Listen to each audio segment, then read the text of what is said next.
안녕하세요. 임경수입니다. 자, 이번 시간에는 창업 형태 알아보기입니다. 창업 형태, 되게 좀 추상적인 개념이긴 하지만요. 사업은 굉장히 유형이 다양하기 때문에 내가 하려고 하는 사업이 어디에 위치해 있을까, 어떤 유형일까, 어떤 특성을 갖고 있을까 라는 부분들을 판단하는데 굉장히 유용한 정보가 될 수 있습니다. 자, 창업과 관련해서는 여러 가지 각도에서 살펴볼 수가 있는데요. 우리나라, 외국도 마찬가지일 수 있습니다만 우리나라에서는 창업과 관련된 법률을 이해하는 게 무엇보다도 중요합니다. 과연 창업은 법적으로 어디까지일까 궁금하지 않으세요? 자, 우선 첫 번째, 우리나라는 창업을 중소기업에 해당해 보고 있습니다. 대기업을 창업한다?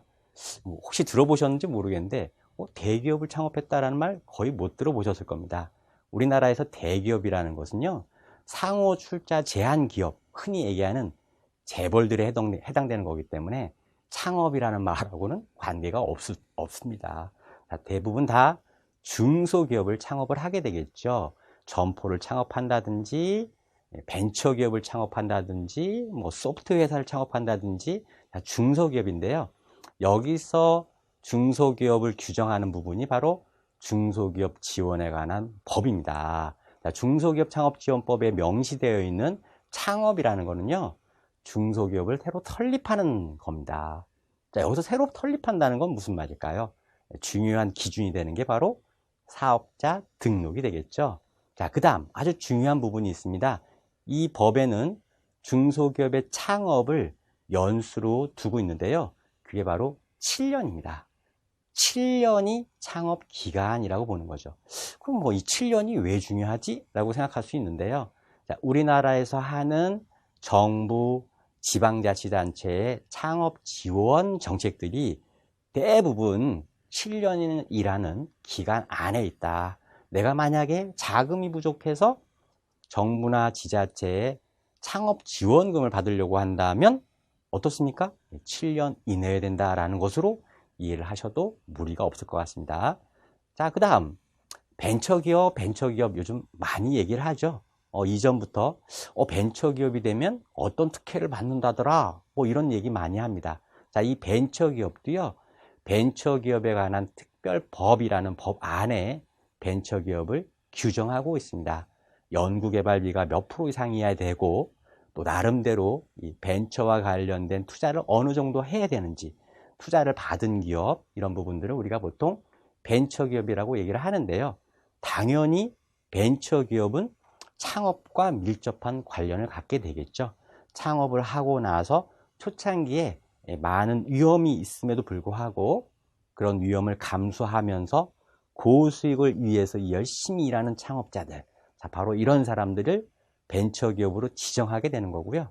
벤처기업이 되면 다양한 세금 혜택이나 제 기억으로는 이런 것도 있더라고요. 광고를 할 때 광고 요금을 50% 감면해 준다든지 하는 부분들이 바로 이 벤처기업과 관련된 규정이 되겠습니다. 벤처와 관련된 부분은 두 가지만 딱 말씀드리겠습니다. 첫째, 우리나라에서 벤처 창업이 활성화된 가장 중요한 것은요, 1990년대 후반에 우리가 잘 알고 있는 코스닥이라는 것들이 만들어졌고요. 벤처기업 육성에 관한 법률이 만들어지면서 벤처기업이 활성화됐고요. 최근에 90년대 후반에 벤처 창업을 하신 많은 분들이 대기업 반열에 올라서 벤처라는 것이 이렇게 큰 파급력이 있을 수 있구나 라고 하면서 1인 창조기업부터 시작해서 많은 벤처와 관련된 지원 정책들이 나오면서 벤처 창업에 대한 관심을 갖게 됐다라고 보시면 되겠습니다. 우리 주변에서요, 가장 많이 보이는 창업자들은 누굽니까? 대부분 다 점포라든지 이런 것들을 가지고 있는 소기업, 소상공인들이 되겠죠. 자, 이 소기업, 소상공인도 관련 법에 의해서 규정이 되어 있습니다. 또 최근 들어서 사회에 대한 의식이 강화되고요. 민주주의와 관련된 그런 시민의식들이 강화되면서 내가 사업을 하지만 뭔가 사회에 공헌하는 그런 사업을 하고 싶다라고 이런 생각을 하시는 분들은 사회적 기업에 대해서 관심을 가지실 필요가 있습니다. 자, 사회적 기업은요, 사회적 기업 육성법에 규정이 되어 있는데요. 가장 중요한 건 취약계층을 채용을 한다거나 아니면 취약계층을 대상으로 한 사업을 하는 부분들을 우리가 보통 사회적 기업이라고 합니다. 그럼 사회적 기업이 되면 무슨 도움을 받을 수 있지? 정부에서 보통 취약계층을 채용하게 되는 경우에 그 급여의 50%까지를 인건비를 지원해 주는 거, 이런 것들이 바로 사회적 기업의 혜택이 되겠습니다. 마지막으로 1인 창조기업이라는 게 있어요. 요거는 많은 분들이 아마 들어보지 못하셨을 것 같습니다. 이전 정부에서 만든 건데요. 자, 1인 창조기업은 요것만 기억하세요. 4명까지 공동 창업을 한 경우입니다. 자, 그러면 한 사람부터 4명까지 공동 창업을 한 경우. 그런데 근로자는 없는 경우. 이렇게 이해를 하시면 아마 잘 이해가 되실 것 같습니다. 자, 그리고 1인 창조기업이잖아요. 창조. 이 창조라는 의미를 가지고 있는 업종이 뭔가 한번 생각을 해 보십시오. 지식 서비스, 소프트웨어라든지 출판, 만화 같은 것도 될 수 있습니다. 새롭게 만들어내는 거, 예술 분야, 이런 것들이 되겠고요. 그 다음에 제조업종에서도 새로운 상품을 개발하고 제품 개발하는 이런 업종들이 바로 이 1인 창조기업이 되는데요. 자, 1인 창조기업 육성에 관한 법률에 보면 자금 지원부터 공간 지원, 이런 다양한 내용들이 이 법안에 명시되어 있고요. 많은 분들이 1인 창조기업을 창업을 해서 정부의 지원을 받아서 사업을 하는 사례들이 많습니다. 자, 이것도 궁금하시죠? 업종이라는 얘기 되게 많이 하는데 그럼 업종은 어떻게 구분되어 있습니까? 자, 우리나라는요, 한국표준산업 분류 체계가 있습니다.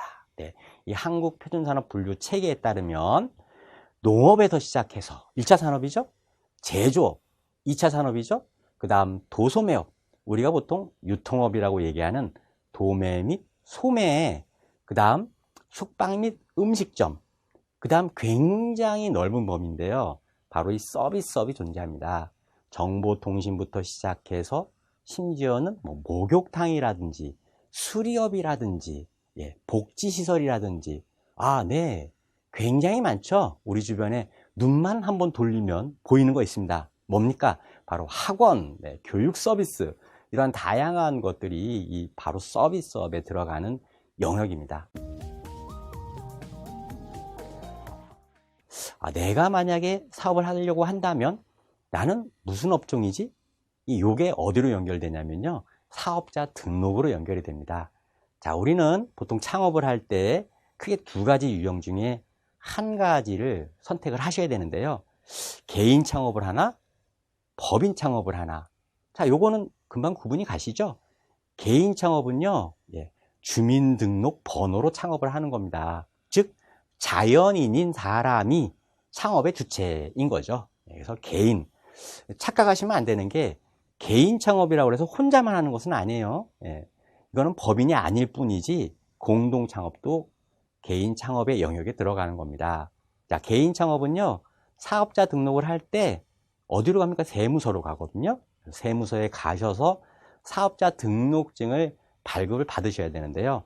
가장 필요한 서류는 임대차 계약서지만 더 중요한 건 내가 어떤 업종을 할 겁니다. 그 안에 들어가면 구체적으로 어떤 종목입니다. 라는 부분들을 말씀을 해 주셔야 됩니다. 앞에서 제가 업종 말씀드렸죠? 자, 그 업종 중에서 예를 들면 교육 서비스업입니다. 저는 교습 학원을 할 겁니다. 라고 한다면 그쪽에서 이런 얘기를 할 겁니다. 세무서에 가시면 그럼 인허가증이 있어야 되는데요. 자, 이 얘기는 무슨 말씀이냐면 학원이라든지 여행업이라든지 예를 들면 목욕탕이라든지 이런 세탁소 이런 거는요, 인허가 대상 업종이에요. 그렇지만 우리 보통 예를 들어서 뭘 예를 들어 볼까요? 그냥 사무실을 얻어서 그냥 내가 하려고 하는 그런 업종에 그냥 사업을 하려고 합니다 하면 인허가가 필요가 없겠죠. 인허가가 필요한 업종이 있습니다. 이런 경우에는 개인 창업을 하더라도 관련된 증빙 서류를 같이 가지고 가서 사업자 등록을 하셔야 되는데요. 제가 말씀드렸던 업종이라는 개념은 그 사업자 등록할 때 거기에 종목, 그 다음에 업태 이런 내용이 나옵니다. 거기에 이제 찍히죠. 이름이 들어가고요, 주소가 들어가고요, 상호가 들어가고요. 당연히 개인 사업이니까 주민등록이 들어가게 되겠죠. 네. 거기에 업종과 종목이 들어가게 되는 겁니다. 그럼 업종은 뭘까요? 네, 음식 및 숙박, 서비스, 종목은 뭘까요? 그 안에서 예를 들면 간이 음식, 뭐 예를 들면 치킨, 뭐 이런 것들이 종목이 되겠죠. 자, 이렇게 하는 것이 개인 창업이 되겠습니다. 그렇지만 우리 주변에 보면은요, 주식회사 이런 명칭을 붙이고 있는 가로, 가로 닫고, 뭐뭐뭐 이렇게 써 있는 명함 많이 받아보시지 않습니까? 바로 이거를 우리는 법인이라고 합니다. 자, 법인은 자연인과 상대적인 개념이죠. 자연인이 아닌 법인. 많은 분들이 저한테 법인을 꼭 하는 게 좋을까요? 라고 얘기를 하시거든요. 왜 법인이 좋을까요? 물론 자본금도 많지 않고 굳이 내가 하려고 하는 사업이 법인 형태일 필요가 없는 경우는 굉장히 많이 있죠. 그렇지만 조금 더 고도의 사업을 하고 공동 창업을 하는데요. 이 서로 공동 창업을 하면서 뭔가 역할 분담도 하고요. 똑같이 일률적으로 투자를 하는 게 아니라 서로 금액이 다르다면 어떻겠습니까? 나중에 혹시 분쟁이 생길 수도 있겠죠. 자, 이런 것들을 약속하기에 좋은 거, 원래 이 법인이라는 건요, 인간이 만든 아주 위대한 발명 중에 하나입니다. 사람들이 모여서 혼자서는 할 수 없는, 또 혼자서는 생각할 수 없는 뭔가 새로운 것들을 만들고 그걸 같이 사업을 해서 수익을 얻으면 같이 나누는 개념. 멋있을 수 있지 않습니까? 자, 이것이 바로 법인의 탄생의 배경인데요. 이 법인이 가지고 있는 속성이 있습니다. 법인의 속성 첫 번째는요, 유한 책임입니다. 유한 책임. 이게 무슨 말씀이냐면 자본금이 1억인데 제가 3천만 원을 투자했어요. 그럼 그 사람한테는 어디까지 책임이 있는 거죠? 바로 그 3천만 원에 대한 책임이 있는 겁니다. 사업이 잘 되면 당연히 지분을 늘릴 수도 있고요. 수익을 더 많이 얻을 수 있지만 혹시 사업이 안 돼서 폐업을 한다라고 하면 그 사람은 어디까지만 책임을 지면 되는 겁니까? 바로 3천만 원을 날려버리면 되는 거죠. 그 이상 책임을 질 것은 아니다. 이것이 바로 법인의 가장 핵심적인 내용이라고 보시면 되겠습니다. 자, 이 법인을 창업할 때는요, 앞에서 보셨던 개인 창업하고는 좀 다릅니다. 나름대로 까다로운 절차가 있을 수 있는데요. 우선 발기인이 들어가야 되고요. 발기인은 예전에는 5명 이상 이런 조건이 있었습니다만 회사법에 요즘은요, 혼자서도.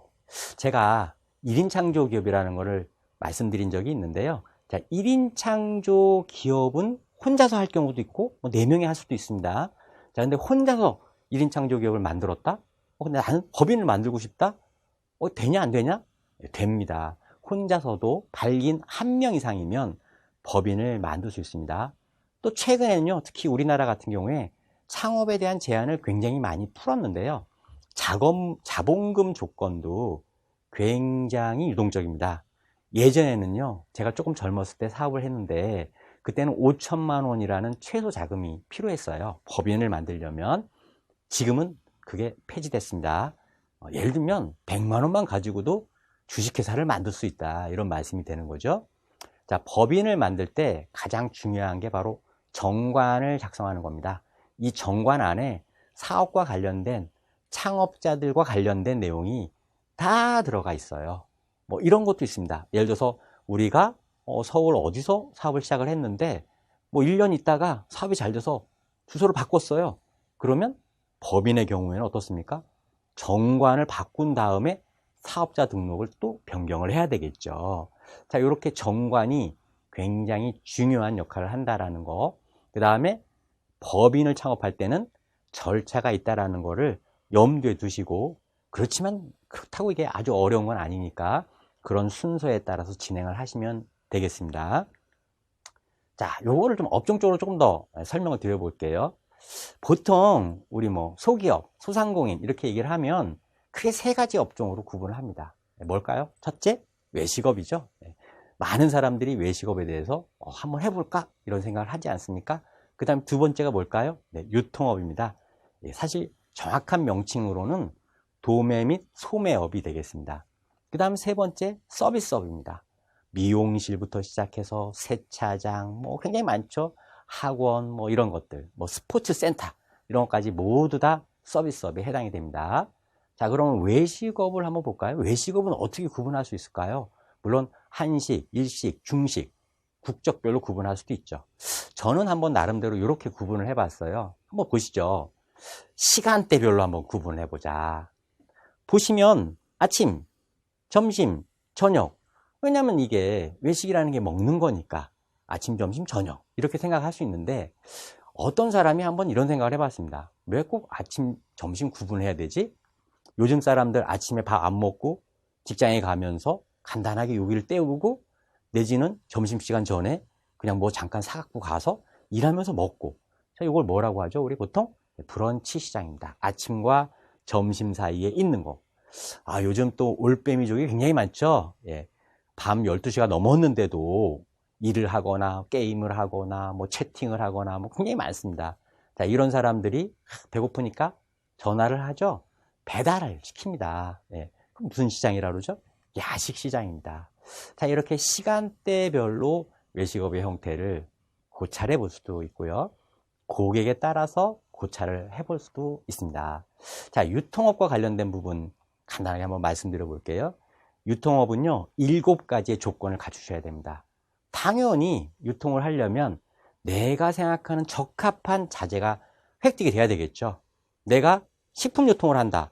그 식품을 어디서 매입을 해서 팔 것인가? 적합한 자재부터 시작해서 적합한 원가, 적합한 시간.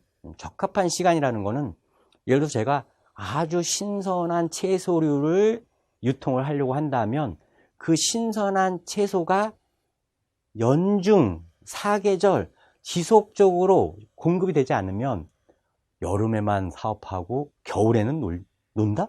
말이 안 되지 않습니까? 적합한 시간, 적합한 장소, 적합한 공급자, 적합한 서비스. 자, 이러한 요인들을 묶어서 유통업의 가장 핵심적인 7가지 요인이다. 7R이라고 얘기를 하고요. 이것을 유통업의 성패. 이 중에 하나라도 맞지 않는다면 유통업은 성립되기 어렵다라는 부분을 꼭 기억을 해주시면 좋겠습니다.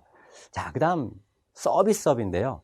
서비스업은 범위가 워낙 넓기 때문에 제가 요걸 뭐 구체적으로 말씀드리긴 좀 어려울 것 같고요. 요거 하나만 말씀드릴게요. 서비스업의 핵심은 차별합니다. 예. 어떻게 차별할 건가? 똑같은 욕실 수리업을 한다고 하더라도 누구는 사업이 잘 되고 누구는 조만간 망할 것 같고 과연 그 차이가 어디에 있을까? 라는 부분들을 한번 생각해 보십시오. 첫째는 고객한테 어떤 가치를 줄 거지? 내가 서비스업을 통해서 고객한테 어떤 가치를 줄 거지? 그 가치를 주기 위해서는 고객의 불편한 점이 뭐지? 라는 부분들을 생각해 보시면 됩니다. 예를 들면 우리가 어떤 이 가정을 수리하는 아파트도 좋고요. 수리하는 업종을 생각해 보십시오. 좀 더 쉽게 업체를 찾아서 비용이 얼마 들어가는지를 견적을 좀 받아보고요. 그리고 수리를 맡기고 싶은데 어딜 찾아봐도 견적을 쉽게 내주는 곳이 없지 않습니까? 자, 이거를 인터넷으로 만들어 가지고 견적을 바로바로 제시해주고 계약을 할 수 있도록 신속한 견적 서비스를 만든다. 뭐 이런 것도 고객한테 가치를 줄 수 있는 중요한 요인이 되겠죠. 그런 부분들을 통해서 서비스업을 차별화하게 되면 서비스업도 앞으로 무궁무진한 가능성을 가지고 있다라는 것을 말씀을 드리고 싶고요. 마지막으로 사업을 하면 망할 확률 50%가 넘습니다. 시간이 지나면 지날수록 폐업을 하는 확률들이 굉장히 높아지게 되는데요. 요즘 많은 사람이 새로운 방식으로 창업 형태를 변형을 하거나 새로운 파괴적인 형식으로 사업을 함으로써 성공의 확률을 높이는 사람들이 굉장히 많습니다. 첫째, 새로운 생산 방식으로 접근하십시오. 둘째, 새로운 유통 방식으로 접근하십시오. 그 다음, 새로운 서비스 방식, 그리고 새로운 디자인 방식. 이렇게 4가지 방식을 염두에 두고 사업을 하신다면 차별화된 성공적인 창업을 하실 수 있습니다. 감사합니다.